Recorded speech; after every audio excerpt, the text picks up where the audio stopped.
Hello, everyone, and welcome to another episode of Cop Talk. I'm Kevin Schroeder, your host, and I'm here with my co-host, Captain. Welcome, WABC listeners and YouTube viewers.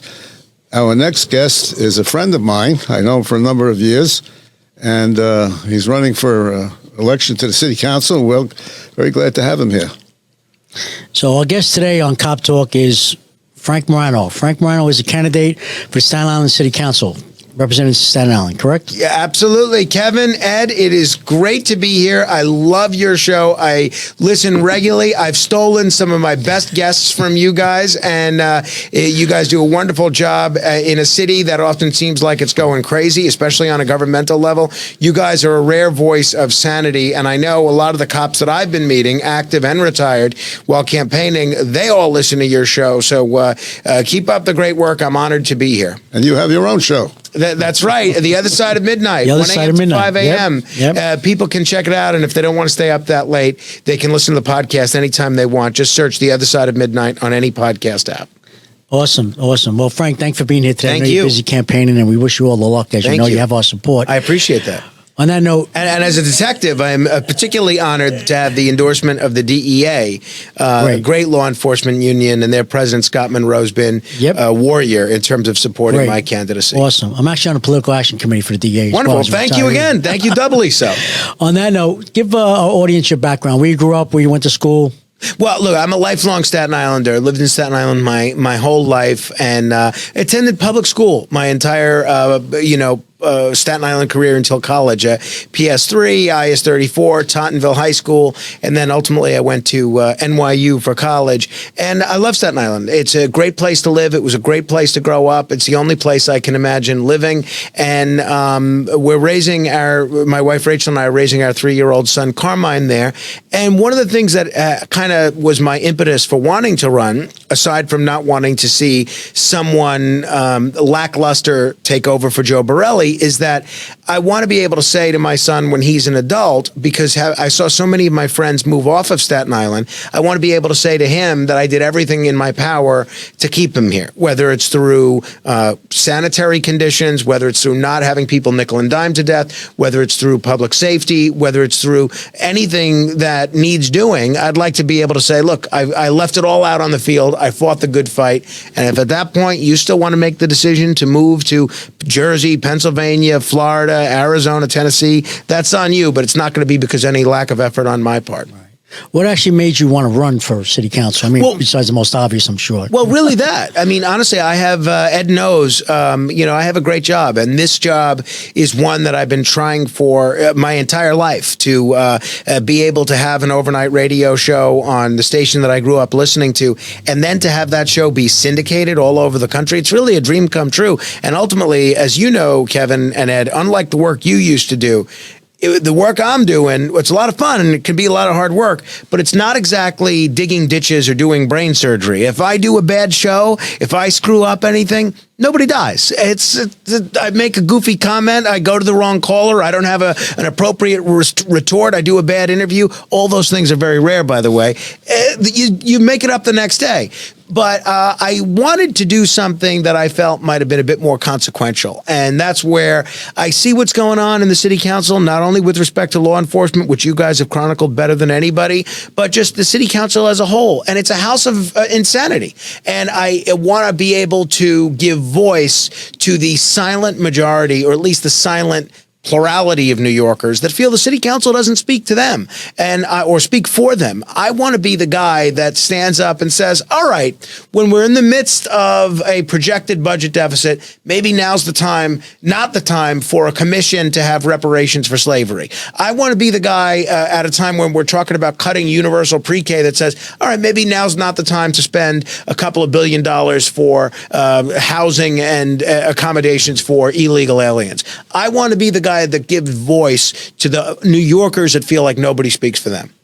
You know, crime is a very good county, very good borough, and I'm sure crime is down in Staten Island. However, what would you say is the highest crime issue in Staten Island? In my district, it's a little bit different, North Shore versus South Shore. Where I live in the South Shore and in the district that I'm seeking to represent, it's a combination of home invasions and auto theft. We're seeing a big problem with catalytic converter. catalytic converter theft. People come over from Jersey, they steal the catalytic converters or they steal the cars. A lot of people leaving the keys in the cars themselves. A lot of people trying to get into the cars, see what's unlocked, and just rob whatever they can find. And they'll go back to New Jersey. So I think we need broader use of checkpoints. But what's particularly scary to people in my neighborhood is these home invasions. They're going into people's houses with the intention of finding the car keys so they can then go steal the car. That's one of the rare crime categories in the South Shore of Staten Island that's up. So I don't know whether the solution is a task force. I brought this up. It's on my website. People can check it out, moranoforcouncil.com. The DA's office says they already have a task force with this in mind. If that's the case, I think it's insufficient. And I think that's something I want to work hand in hand with not only the DA, but the local precinct to put a stop to. But those two sister categories of crime, auto theft and home invasions. Okay. You know, you talk about a theft of catalytic converters. I live in Manhattan, and my catalytic converter for my car was stolen. I got into the car one morning, and I started up. It sounded like an aircraft engine. I said, what the hell happened to my car? And they came in the middle of the night, and they cut out and it's an older car. But the value of the converters is very high. Well, look, Ed, if you're wealthy enough to have a car in Manhattan while you're living here and be able to afford a parking space, I'm playing the world's smallest violin for your catalytic converter. I gave the car to my son, so it's his problem now. No, but I recognize it's a big problem all over the place. It's a big problem all over the place, no doubt about it, no question. You know, you have a large number of cops living in Staten. Oh, yeah. On my block, I think I have 5. Active and retired. That's right. There's plenty of guns out there. Damn right. Most of them legal guns, thankfully. That's one of the reasons our neighborhood is so safe is because, you know, if you mess around on my block, there are 5 active and retired cops that will come out armed, ready to shoot you. And I'm assuming they're all going to support you in your bid for the council. Yeah, I've been very lucky to get a lot of the law enforcement unions. We got the SBA, the DEA, the correction officers, Teamsters Local 237, which represents the hospital police and school safety officers. I'm waiting to hear back from a couple of other law enforcement unions, but the response that I get is overwhelmingly positive. I've tried to go on every cop podcast that I can. Our friend Sal Greco had me on his podcast. John McCary had me on his podcast. And obviously now I'm happy to be on the granddaddy of them all, Cop Talk with you guys. But the response that I get is very, very favorable. Well, you know, there are 5 police unions. You have the endorsement of just one? Well, so 2 so far, the DEA and the SBA. And the captains and lieutenants made the decision to stay out of it. Hopefully they'll make a different decision for the primary because whatever happens in this April special election coming up on April 29th, we're all running again in the June primary. So we're running in April, then we're running again in June, and we're running in November. So I'm hoping to get a big win in April, and then come June, we'll get a big win. And a lot of the law enforcement unions that have maybe sat on the sidelines will come out for me in June. PBA as well, stepping out? I don't know. I expect a decision from them imminently. I got my fingers crossed. I've interviewed. It went well. We'll see what happens. The fire department? You know, I've got a nice contribution from the UFA. They haven't officially endorsed yet. I had a great discussion just this morning with the UFOA. I am hopeful that we'll hear from them forthwith. What about the PBA? I didn't hear you say anything. I'm here. I'm hoping this week we're going to hear from them. I didn't hear you say that. I'm hoping this week. We had a great talk, though. That's great. I don't imagine they're going to endorse the other guy. So I think if they don't endorse me, they may stay out of it. And look, I understand, but it's politics in that I'm sure they're getting pressure from external factors as well, but I'm hoping to win them over. I certainly have the support of the rank and file, regardless. That's the bottom line. Exactly. Right. You know, getting on to some very more important issues, the illegal aliens. Mm-hmm. You've had some issues out there on Staten Island, right, with the housing. Curtis Sliwa was very involved. What's the situation right now? Well, fortunately, in my district, we have not had any migrant housing shelter at all. And so far, there's no plans for any. But as we saw with the situation at St. John Villa and the Midland Beach situation as well, that could all change at the drop of a hat. So the big issue of concern is the plans for a 4-story transient hotel in on Arthur Kill Road and Richmond Valley Road, which people are concerned would basically be a homeless shelter. And my belief is the developer who bought that, who has some migrant shelters in other places around the city, bought that with the intention of making it a migrant shelter. And now that there's a little bit less of a demand for migrant shelter, that he's going to make it a homeless shelter, which I could tell you the local residents don't think is any better. Well, you know, the city is spending millions to house these people. Yeah. When you're on the city council, I say when you are, not if you are. Thank you. Knock on wood. What will your position be regarding the funding for the illegals, not the migrants? I call them illegals. Well, look, again, I know most of them are illegals, but when it gets to a question of legal status, I guess if they're an asylum seeker, technically they're not illegal, but that's a distinction without a difference in my view, because we still have to pay the bills for all these people. Look, I'm a hard no vote on keeping this endless spigot of cash flowing to anybody that comes here from anywhere in the world. You know, as you know better than me, because you were a cop in those days, the consent decree from the Kavanaugh decision was not meant for New York to solve the housing needs of the entire third world. It was meant, if you're a New Yorker that's fallen on hard times and you can't afford to live someplace, New York is going to make sure that you have a bed. It's not meant for somebody from Ecuador or Venezuela that's been here for 6 hours and has never had any history in New York. So I think count me as a solid no vote on any budgetary issue or anything else with respect to the keeping the funding going on this migrant problem. When you're the mayor, would you support the police department working with ICE? Well, look, I'm solidly for Curtis for mayor.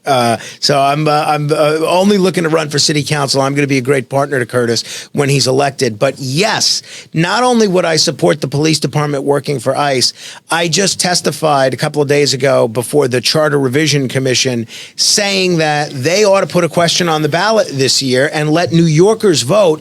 Do we want to keep this ridiculous sanctuary city status? The fact that the de Blasio era city council put in additional hurdles, keeping the NYPD from working with ICE and honoring lawful ICE detainer requests, to me, it's not just dangerous, it's insane. So absolutely, I would support that, and I want the Charter Revision Commission to put that on the ballot this year. You know, Eric Adams, who you've had his number from Jump Street long before he was elected to anything. Oh, yes. He's trying to refashion himself as a more moderate or conservative mayor, and I'm all for that. If he's going to do the right thing, let him do the right thing. Here's an opportunity for him to put his money where his mouth is. He's parroting all the right talking points. He's carrying around Kash Patel's book. These are his appointees.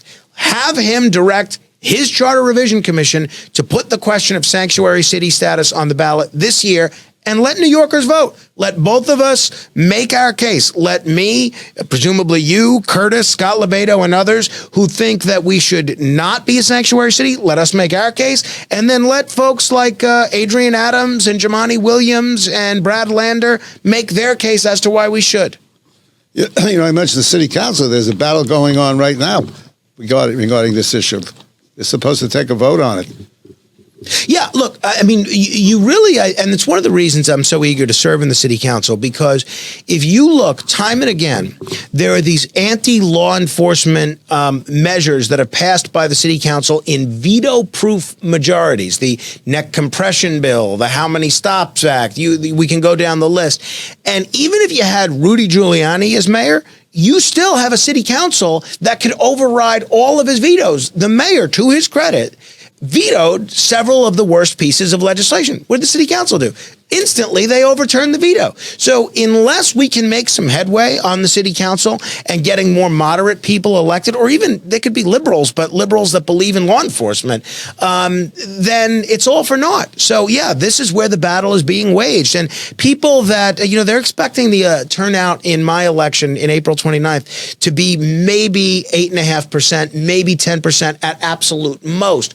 Think about that. This is the body that is controlling what's going on in New York these days. This is the body that's totally out of control, and yet people aren't tuned in to go out and vote in this election. And at some point, we've got nobody to blame but ourselves if we don't show up. Yeah, the city council is like a bunch of lunatics.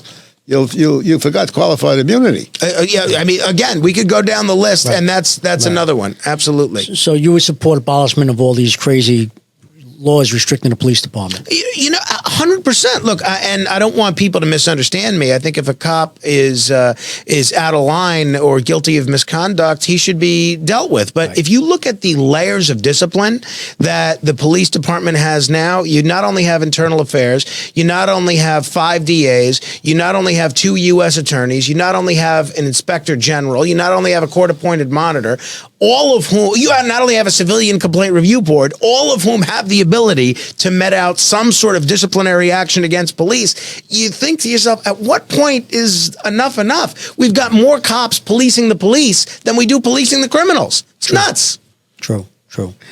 And Staten Island is pretty much a Republican county? It's a great question. It's a purple county. The South Shore is solidly Republican. The North Shore is solidly Democrat. And the Mid-Island is a swing district. Oh. So it's a place where people like Barack Obama won in 2012, but it's also a place where folks like Donald Trump won overwhelmingly. It's a place Bill Clinton won. It's a place George Bush won. It's a place Al Gore won. It's a place John McCain won. So It's a purple county. In a lot of ways, Staten Island is much more like the rest of America than the other 4 boroughs are. Yeah, interesting. Since the Republicans are the minority in the council, how do you deal with what you want to do to overcome the numerical disadvantage you're at? Ed, that is such a good question, and that is the second most commonly asked question I get, aside from why do you want to give up this plush radio gig in order to deal with a lot of these crazies? And the answer is going to be the first vote that I take in January if I'm elected to a full 4-year term, and that's the speaker's race. The city council is really the only body in all of New York where the minority party gets a say in helping choose the speaker. We're going to have 6, maybe 7 votes, if you include the Common Sense Caucus, possibly as many as 9 votes in terms of determining who the speaker is. Other than the Progressive Caucus, that is going to be the largest block of votes in picking the speaker. So we know the speaker is going to be a Democrat. The question is it going to be a far left-wing DSA anti-cop lunatic, like some of the people they're talking about as the next speaker? Or is it going to be a regular moderate Democrat or even a liberal Democrat that doesn't want to abolish the police, that doesn't want to turn New York into New Havana, that doesn't want to abolish private property and have city-run grocery stores? We can use our block of votes to work to get a more moderate speaker elected. And if we do that, you're not going to have a situation where a right-winger is the speaker. That's never going to happen in New York City. But you're going to get a situation where New Yorkers are dealt with fairly and where law enforcement is dealt with fairly. And I think that's all people are asking for. So it's the leverage that the Republican conference has in the speaker's race that's our opportunity to make a difference. Well, the city council, I think, is the biggest problem we have, the current city council. And I noticed that it became crazy after term limits came in, because I can go back years back when the city council was the same people getting elected over and over again. And they were kind of normal. I mean, they were very normal. I never saw anything like this. I think you're exactly right on the timing there. And just to illustrate the point I made a minute ago, that kind of golden age of governance in New York City, we had Giuliani as mayor and Peter Vallone as the speaker of the city council. By the way, those guys fought all the time. They disagreed on all sorts of issues. And that's how government should work. You should have an adversarial relationship. But it was Susan Molinari, as the Republican minority leader at the time, that provided the tie-breaking vote to allow Peter Vallone to become the speaker. Now, imagine if she had went the other way and been a little less careful with her vote. That whole era of that golden age that you're describing may never have happened. So that's what I want to do with my other Republican colleagues, is pick a Peter Vallone type that might be waiting in the wings among the Democrats. I'm still a supporter of term limits. I understand where you're coming from, that it has paved the way for a lot of people to get elected. I think that has more to do, in my judgment, with the fact that New York City has closed primaries, because in 44 seats, all you have to do is win the Democratic primary. And when all you have to do to win the Democratic primary, that sends a message to every Democratic candidate that all we have to do to win is be the most left-wing person, because only the most left-wing people come out to vote in those Democratic primaries. That's where I think the problem is. If we had nonpartisan elections where every taxpayer could vote, I don't think you'd see some of these crazies getting elected. Now, Susan Molinari, she's a Staten Islander. She was. I think she lives in Florida or Virginia now. Guy Molinari. Yeah. Right, absolutely. Sure. Yep. You know, you mentioned Curtis a few times. Why does he keep referring to you as a mameluke? As you know Curtis a long time too, Ed, and I think as the audience knows with Curtis, if he really doesn't like you, he just doesn't mention you. Curtis and I have worked together on radio and in politics for about 23 years. He's one of my closest friends. He was out campaigning with me yesterday on, and has been great, even on Palm Sunday. He's great. He likes to bust chops. Curtis is a master theater of the mind tactician, and I'm happy every time he mentions me, because it just means more publicity for my show and more publicity for my candidacy. Frank, I'm sorry, Cap. We've had him on this show 3 times. I've heard all 3 interviews. You've been great. Frank, what would be your plan? Not that you should have to have one, but if you were to come up with one in regards to recruitment for the NYPD. I think it's severalfold. One is we've got a morale crisis. We've got a situation where people don't feel like the NYPD members that I talk to, including a lot of friends of mine, they're eager to retire. They're eager to go someplace like Westchester, Nassau County, Suffolk County, Florida, because they feel that these are police departments that support them. I think there needs to be a whole culture shift in terms of morale and supporting the police. That's number one. The second issue is salary, right? We see the salary of sergeants, where in some cases they're making less than some of the cops they're supervising. You're seeing what's going on with detectives now, and there's a huge problem with recruitment. On the back end, the fact that a lot of qualified cops who are in the prime of their careers mentally and no slouch physically are forced to retire in some cases at 63 and a half years old is a real shame, because what we're missing out there is an incredible, not only diminishment of numbers, but you're missing out on an opportunity for some of these older cops to mentor the younger cops that are coming up now. And that's one of the reasons, even though a guy that I don't generally agree with, Senator Jackson, Democrat in the state Senate, he has a bill to fix that, to allow police officers to serve another 2 years on that front. State Senators Jessica Scarsdale of Staten, a Democrat from Staten Island, but a pro-law enforcement Democrat. She's got similar legislation that would fix one of the pension problems. This is the problem. I'm also very pro-labor, even though I'm pro-cop and a Republican and endorsed by the Republican Party and the Conservative Party and every Republican elected official that doesn't have a relative running against me. I am also very pro-labor, and one of the things that I've seen with a great deal of disgust in the city council is they've affirmatively left cops out of a lot of pro-labor stuff they've been doing in terms of pensioning. Now, that's nuts. So I think what you need is somebody that can be a voice to the public on law enforcement issues and a voice within the city council on making sure cops are included in pro-labor issues.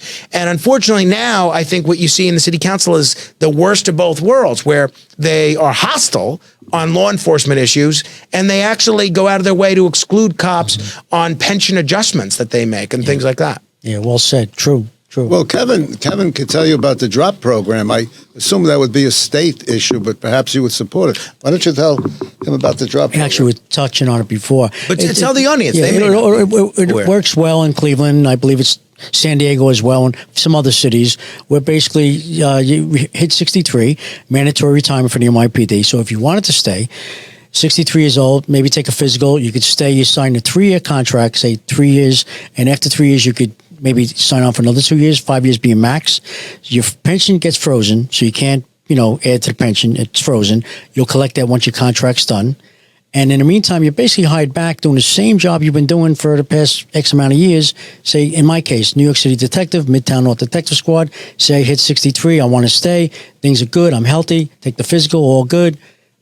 I freeze my pension. They hire me back as basically what I'm doing. A detective doing everything the same, with the exception of I can't add to my pension. And then I get my salary, as I've been getting for the past X amount of years. And then when I do finally leave, say it's 66, 67, 68, at my choice, then I would start to collect my pension. You know, I got to be honest. I did not know about the drop program and how it's worked elsewhere. But based on what you said just now and before the show started, I love the idea. And you can absolutely count on me as being a champion of it. It's something I'd love to work with you on publicly on that front. Perfect. I think it's a great idea. I envision you as the head of the Public Safety Committee. I'd love to do that. Would love to serve, and I think that's a committee that whether you folks are listening on Rikers Island or Staten Island, it's pretty important in terms of delivering for constituents. And if I do get to serve in that capacity, and that's one of the reasons that it's so important to choose a good speaker, because hopefully we'll have a speaker that will let Republicans actually chair committees, unlike what we've seen from some other speakers. I'd love to serve in that capacity, and I think we'll be able to make a lot of difference. Well, the current person is not the person I think it should be. In terms of the speaker, or in terms of the public safety committee? I see. Well, I hear you. I hear you on that front, but I'm hoping come January there'll be a little bit of a sea change. Now, I'd like to bring up something that's very, very important that Curtis is very involved with because of me, and I believe you're involved with. It's the health plan that the city is trying to force upon the retirees. As you are aware, there's about 250,000 New York City retirees, and many of them live in the city, and they're eligible to vote. And what the city wants to do, and Eric Adams, to his disgrace, before he ran, he said he was in favor of it, that it was a bait and switch. That's the term he used. Yet, when he became mayor, he directed the Corporation Council to fight the issue. And the issue is the city wants to make every New York City retiree go into a managed Medicare plan, which means you don't really get to keep your doctors. You have to use the doctors in the plan. Right now, the way it stands, when you retire from the city, you keep your GHI or Emblem Health, which becomes your secondary. You go on Medicare, which is your primary, and you have your secondary insurance, which is the city has. The city wants to eliminate that. They claim they would save, I think, $6 million. Your position on that? Oh, I mean, I strongly agree that people that have worked for their entire careers for the city of New York, in some cases, foregoing raises and higher salaries in the private sector because of the expectation of a certain retirement benefit and health care benefit in retirement, I strongly agree that they should not have the rug pulled out from under them because they trusted that the city of New York would keep its word. You want to talk about the retention problem that we're having? You want to talk about the recruitment problem that we're having? All future cops, teachers, sanitation workers, correction officers need to see is, oh, you shouldn't believe anything the city tells you now because they can just change their mind later. Forget about it. You'd see people leaving the city and the state in even higher numbers than they're leaving now. So I am totally on board with Marianne Pizzatola and the New York City Public Service retirees. I think it's crazy what they're trying to do here, the current mayor and the previous mayor. And I think it goes far beyond fiscal responsibility. It's a matter of trust. I don't think you could say to people that they work their entire careers, 20, 25 years, 30 years with the expectation of X, and all of a sudden we say to them, oh, you screwed up, you trusted us? No way. It's a matter of trust, and we've got to honor our commitment. I'm pleased that they've won every step of the way in court. I hope that they're going to win in the Court of Appeals, and I'm going to be a supporter of everything they want to do legislatively. Well, you make a lot of retirees very happy. Thank you. Well, look, it's the least we could do for them for everything they've done for the city. They built the city that we're living in. And whether it's what the mayor's trying to do or this pension Ponzi scheme that the governor's pushing in Albany, and I don't know if this show's going to be posted before the budget is done, but I'm hoping that doesn't make it into the final equation in terms of the budget. There's a relentless attack on the pensions of future retirees. And I just hope that there's enough people willing to fight the good fight and not let that happen. Can you elaborate more on that? Yeah, so it's basically a pension savings, but it's really a time bomb. I'll get you the exact numbers. I don't have them in front of me, but basically they would be borrowing from the pension fund, and it creates a huge gaping hole for future retirees, not cops, but almost everybody else in about 10 years from now. It would be a disaster. I'll send you some information on it. Well, at one time the city did that. They borrowed from our pension fund, and I can recall we didn't get a raise for many years because of that. Yeah, you saw how well that worked. Oh, yes. Exactly. Yeah. Well, Frank, you definitely have Cop Talk's endorsement. And Thank I'm sure you. if Honored. not all, most of our audience, if not all of our audience. Thank you. And I'm glad that you have the DEA, Detective Endowment Association, endorsing you as Absolutely. well. I'm wearing my DEA lapel pin right now, proudly. I see that. And thank you both, not only for having me on and saying such nice things, but for the work that you're doing all the time. I mean, for people that don't know, the work that you've done not only as police officers, but here, it's not exactly glamorous, doesn't exactly get you girls. You don't have a limo picking you up and bringing you here. And I'm appreciative of the fact that you guys were cops at a time that was so nuts and so crazy. It makes what we're going through now look like tiddlywinks. So thank you on behalf of all New Yorkers that got to grow up in a safer city because of you. And thanks for the great dialogue that you're providing here on Cop Talk. But for everybody that's listening or watching, if for whatever reason you don't like me, if you don't want to vote for me, and I certainly hope you do, April 29th, it is a ranked choice voting election. So if you don't like me and you like one of the other candidates better than me, rank me second. That's all I'm asking. So if you rank one of the other guys first, rank me second. How many candidates are running for Three this? candidates. Frank, how could our audience donate or support you? Is there Kevin, I'm so glad you asked that. So you can go to moranoforcouncil.com. That's MORANO forcouncil.com. Not only can you donate on there, but if you want to volunteer, you can volunteer on there. And you could see my platform on all sorts of issues, not just law enforcement, but we got about 60 ideas on there, all about improving New York and my ideas. Now, you can like them, you can dislike them, but at least we're putting something out there. As far as I know, I don't think my opponents have put anything out there in terms of what they would do differently than what's happening now. So it's moranoforcouncil.com. Thank you. Thank you. Cap? Well, Frank, it's been a pleasure to have you here, and I wish you the best. I used to live on Staten Island, but I would have been able to vote for you then, but I can't vote for you now. What neighborhood did you live in? I didn't know that. I lived on the top of the hill there, Richmond Hill Road. Oh, okay. That's just outside of the district from where I am now, but it's a great neighborhood and a lot of good people there. So we got to get you to move back. I'm hoping if I win, we can get you to move back. Okay. Thank you, gentlemen. Frank Morano, thank you for being here. Frank Morano, everyone, for City Council candidate, Staten Island, Thank and you I'm both. sure you'll win, and we'll have you back before you're elected, and also once you're elected, we'll have you back. Thank as well. you both, and I appreciate it very much. Thank you. For everyone, all our audience, if you like what you hear, you can subscribe to Cop Talk at Cop Talk WABC. That's at Cop Talk WABC. And until then, God bless you, God bless America, God bless law enforcement throughout the world, and God bless our U.S. military. Captain? And you can view our future council member on YouTube. Thank Wonderful. you. I'll be sharing it. Absolutely. Be safe out there.